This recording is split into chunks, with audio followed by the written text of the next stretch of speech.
No importa si estás en Buenos Aires, Berlín o New York, en cualquier milonga suena la música, arranca la tanda y alguien queda sentada, mirando, haciendo como que no le importa. Pero le importa. Por eso este video, ¿qué hacer si nadie te invita a bailar y cómo cambiarlo desde la próxima tanda? Seguime hasta el final. Mi nombre es Gustavo Bensé-Crisabá y hoy te quiero compartir un tema más real que hablar con las máquinas como si fueran seres humanos. No, por favor, no te apagues, no me hagas esto. Y me estoy refiriendo a qué hacer cuando nadie te invita a bailar en la milonga, a cómo cambiar esta situación para una próxima tanda. Porque esto no tiene que ver con que seas buena o mala bailarina, y ni siquiera con pasos, figuras o técnica pura, sino que se trata de algo mucho más profundo y paradójicamente mucho más simple. Pero primero aclaremos algo con honestidad brutal. Que no te inviten a bailar duele. Duele en el ego, duele en la ilusión y duele en la idea que uno tiene de sí mismo dentro de la pista. Y muchas veces lo que hacemos frente a esos dolores es cerrarnos y endurecernos. O, desde otro lado, empezar a construir teorías silenciosas en la cabeza. Aquí son todos cerrados. Aquí bailan siempre los mismos. Si no sos joven, no te miran. En esta milonga, si no sos conocida, no existís. Y aunque alguna de esas cosas a veces tengan algo de cierto, no lo vamos a negar, quedarse ahí mascullando quejas no cambia nada. En mi caso siempre bailo con mujeres distintas. Después de una vez nadie quiere repetir. Y lo cierto es que la milonga es como una pequeña ciudad con reglas casi invisibles. Reglas que nadie te explica cuando entras, pero están ahí. Y una de las más importantes es esta. La gente no invita solo a bailar tango, invita a compartir una experiencia. Y esa experiencia empieza antes de abrazarse. Como para que quede más claro, imagina dos personas sentadas, las dos buenas bailarinas, pero una está encorvada, con la mirada baja, rígida, mientras la otra está sentada cómoda, respirando, mirando el espacio y conectada con la música, aunque no esté en la pista. ¿Vos a quién invitarías?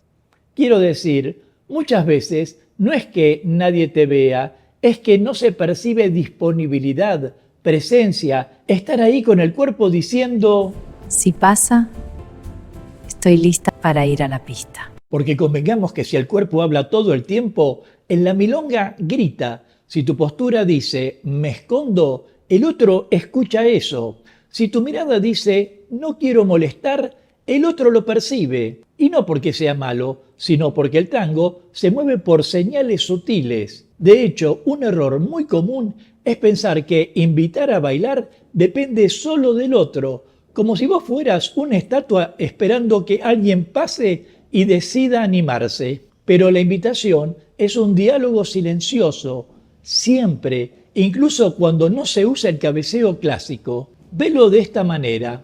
Hay personas que, sin darse cuenta, se sientan como si ya estuvieran derrotadas antes de que empiece la tanda. Y el mensaje que eso transmite no es soy humilde, sino no tengo ganas. Y no hablo de sonreír como muñeco ni de actuar algo que no sos, sino de habitar tu lugar, como te comenté en otro video. Y aquí también incide algo que me parece clave, que es el momento, sobre todo considerando que hay tandas que son más difíciles que otras. No es lo mismo una tanda de D'Arienzo a las 11 de la noche que una de Troilo a las 2 de la mañana. Digo, si siempre intentás entrar en las tandas más codiciadas, donde todos quieren bailar con todos y nunca pasa, quizás no es un rechazo personal, quizás es una mala lectura del espacio, y cambiar eso desde la próxima tanda implica algo muy concreto, elegir mejor dónde, cuándo y cómo te mostrás disponible. A veces, moverse de mesa, cambiar de ángulo o modificar el lugar desde donde mirás la pista cambia todo, porque no sos invisible, simplemente estabas fuera del radar. Ah, entonces yo debo ser indetectable porque apenas sobrevuelo un área, inmediatamente los radares giran hacia otro objeto. Y aquí quiero agregar que también está el tema del clima emocional que llevas encima, porque convengamos que hay noches en las que uno entra a la milonga cargando el día entero, y eso se nota.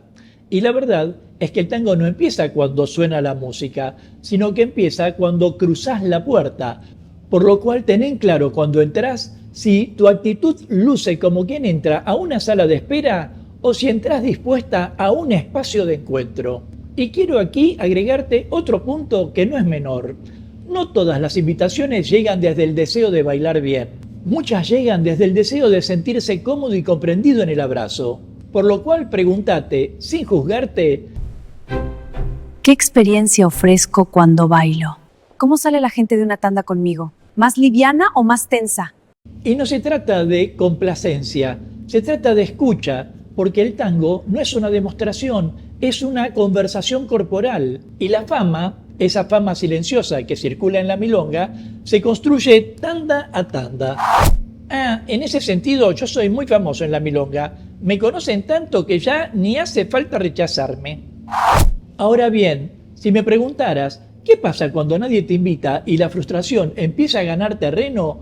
Te respondería que ahí aparece el riesgo más grande, que es empezar a cerrarse. Y cerrarse es lo peor que te puede pasar, porque refuerza exactamente lo que querés cambiar. Aunque tenés claro que cambiar esta situación no implica volverte otra persona, implica afinar tu presencia, afinar cómo te sentás, cómo mirás, cómo respirás la música y cómo te levantás cuando termina una tanda aunque no hayas bailado. Porque el tango también observa cómo alguien atraviesa la espera y eso dice mucho de lo que creemos.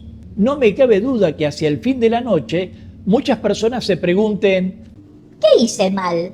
Y la respuesta casi nunca está en el error, sino en la desconexión.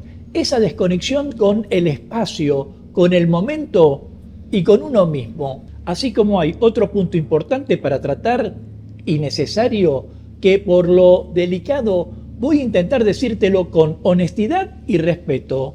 En la milonga, guste o no, la imagen también comunica, no como un juicio moral, sino como un lenguaje. Hay mujeres, Y también hombres, pero hoy quiero hablar sobre las mujeres. cuyo atuendo, peinado o forma de presentarse no ayuda a mostrar lo mejor de sí. Y no porque esté mal, sino porque no están jugando a favor de su propio atractivo. A ver, el tango históricamente exalta presencia, femineidad, carácter y misterio. Y eso no siempre se logra con ropa cómoda, peinados descuidados y una imagen que apaga en lugar de encender. Y no se trata de disfrazarse ni de competir con nadie, sino de entender que arreglarse es una forma de decir estoy disponible para el encuentro. A veces un cambio de look, un corte de pelo adecuado, una elección distinta de ropa pueden modificar radicalmente cómo sos percibida en la pista. No porque debas agradar a todos, sino porque el tango también es seducción simbólica y cuando uno se ocupa de su imagen, no está traicionándose, sino que está afinando su instrumento. Pero a su vez, también te quiero decir algo muy claro. No bailar una tanda no te define, pero cómo reaccionás frente a eso, sí. Y allí es donde empieza el verdadero aprendizaje. Si a propósito querés aportar este espacio, déjame tu comentario y de paso forma parte de la comunidad Tango Milonga suscribiéndote ya a este canal y activando la campanita de notificaciones para enterarte rápidamente de cuándo aparecerá el próximo video de clases, cultura o actualidad de tango argentino.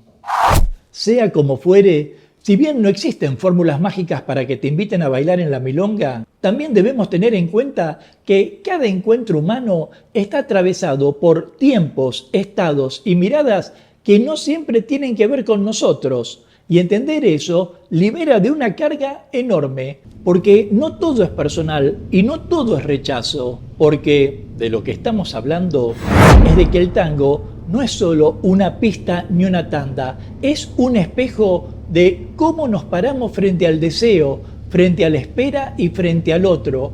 ¿Cuántas veces esperamos ser elegidos sin mostrarnos? ¿Cuántas queremos que el otro dé el paso mientras nosotros nos escondemos un poco? Y en ello el tango nos enseña algo profundo. No todo llega cuando lo forzamos, ni tampoco cuando desaparecemos. Llega cuando estamos ahí, disponibles, vivos y conectados. Y tal vez, solo tal vez, de eso se trate bailar, de aprender a habitar el espacio entre el deseo y la espera sin endurecer el corazón. Nos vemos en breve mientras paso a paso pasa la cultura.